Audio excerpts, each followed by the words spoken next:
The first mistake you should avoid when building a PC is choosing Intel's 13th and 14th generation processors.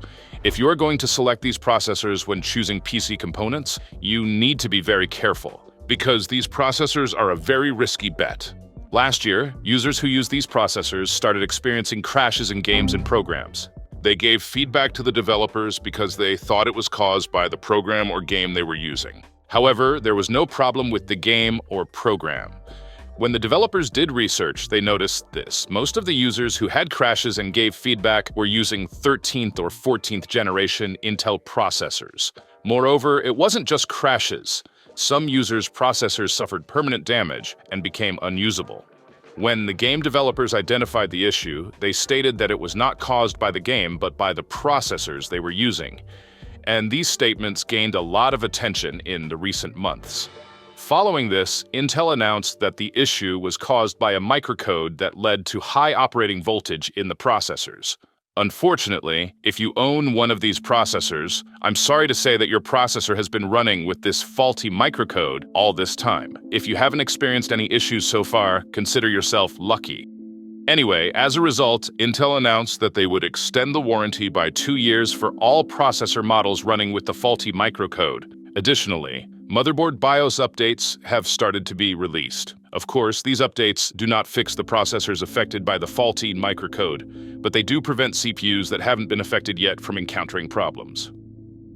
The second mistake you should avoid when building a PC is prioritizing the processor over the graphics card. Nowadays, most programs have started to rely more on the graphics card than the processor. In other words, many tasks that we used to perform with the CPU can now be done with the GPU. For example, 3D rendering. 3D rendering, which we used to perform with the CPU cores, can now be done much faster using the GPU cores. Additionally, programs like Premiere Pro and After Effects can now achieve much faster renders by utilizing the graphics card. So, in conclusion, we significantly benefit from the graphics card in many tasks, from scientific data processing to AI learning. My suggestion to you is that if you're not doing tasks that require a lot of CPU power, try to get a high-end graphics card instead of a high-end CPU. Of course, make sure there is no bottleneck between them. As long as there isn't a bottleneck between these two components, you can allocate more of your budget to the graphics card. Opt for models with more CUDA cores and VRAM. This way, you will build a much more powerful PC. Before we move on to the third mistake, I want to talk to you about a topic. I've used a lot of web browsers over the years, and as you know, finding the perfect one is really hard. But I have a suggestion for you. Opera. If you work with multiple tabs and find yourself overwhelmed by them, Opera's Tab Islands feature can be a game changer. With Tab Islands, you can group your tabs, hide the ones you're not using, and keep your workspace much more organized. And if grouping tabs isn't enough, you can even add emojis to them. I really love using this feature to differentiate my tabs with personalized emojis. But that's not all. Opera also comes with a built-in AI called Aria. With Aria, you can summarize any web page. This is probably the feature I use the most. Generate the images. I use this feature a lot when making thumbnails for my YouTube videos, and even analyze any image to get more information. Plus, you can enjoy a lot of other features like the built-in ad blocker, built-in VPN, and music player, all for free. You can download Opera from the link in the description. Now let's move on to the third mistake you should avoid when building a PC. The third mistake you should avoid when building a PC is applying liquid metal without experience. First, let me explain what liquid metal is. Liquid metal is a new type of thermal compound that you've probably been hearing about frequently in recent years. For example, let's say you have a desktop or a laptop. This device uses one of the new generation Intel or AMD processors. You know that new generation processors now operate at very high temperatures. If your laptop or desktop's cooling system isn't sufficient, these temperatures can lead to crashes or performance loss. At this point, if you're using a desktop, there are many things you can do. For instance, if you're using air cooling, you could switch to a liquid cooler to lower the temperatures even further. However, the options are much more limited with a laptop. If you've already replaced your thermal paste, you can try undervolting the CPU and GPU. If that doesn't work, you don't have many options left. Similarly, if you're using liquid cooling in a desktop PC but temperatures are still very high, the only thing you can do is apply liquid metal. Liquid metal has significant advantages over regular paste. It performs better in terms of heat transfer compared to traditional thermal pastes.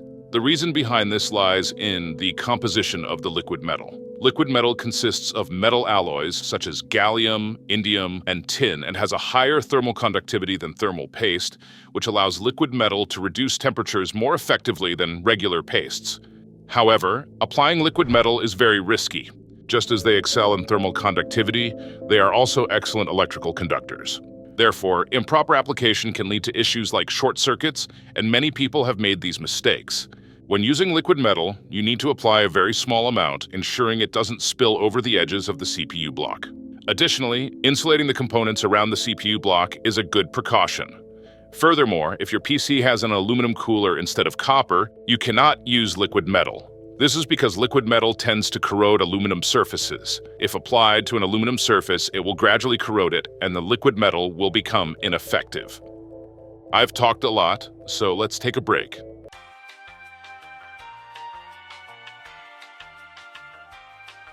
You've bought the CPU, selected the graphics card, and taken precautions for the liquid metal. Now, I want to share a detail that you might overlook.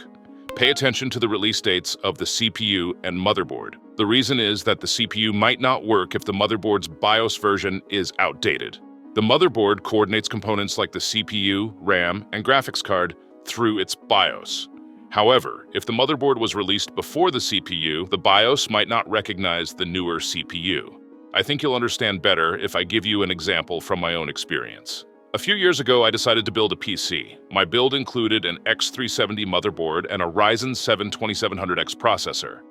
After building the PC, I couldn't get any response from the monitor. It stayed black.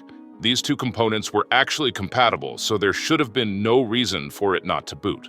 However, the motherboard, while compatible, was actually designed for first-generation Ryzen processors and was released before the Ryzen 2700X. Therefore, it didn't recognize the processor. I needed to update its BIOS to recognize the CPU, but since there was no response in PC, I couldn't update the BIOS normally. Motherboards have a feature for situations like this, the flashback BIOS button. This button allows you to update the BIOS without needing a screen. By copying the latest BIOS update files on a USB drive and connecting it to the PC, you can update the BIOS with this button even without a screen. But there was a problem. My motherboard didn't have the flashback BIOS button, so there was only one solution left. Can you guess what it was? I had to install a first-generation Ryzen processor, which the motherboard recognized to get a display on the monitor. After that, I updated the BIOS and then removed the first-generation processor and reinstalled the 2700X. This way, I was able to use the computer without any issues. That resolved the problem. Now, let's move on to the fifth mistake to avoid when building a PC. There are some things to consider when choosing components other than the graphics card and CPU. First, you need to determine the amount of RAM you need based on your usage. For example, if you're only gaming or doing basic video and photo editing, 16 GB of dual-channel RAM will be sufficient. Dual 8 GB sticks are twice as fast as a single 16 GB stick, so they're a better option. Therefore, try to avoid using a single RAM stick whenever possible. Keep this in mind. Similarly, when buying an NVMe SSD, make sure it has a DRAM module. You might be wondering what a DRAM module is.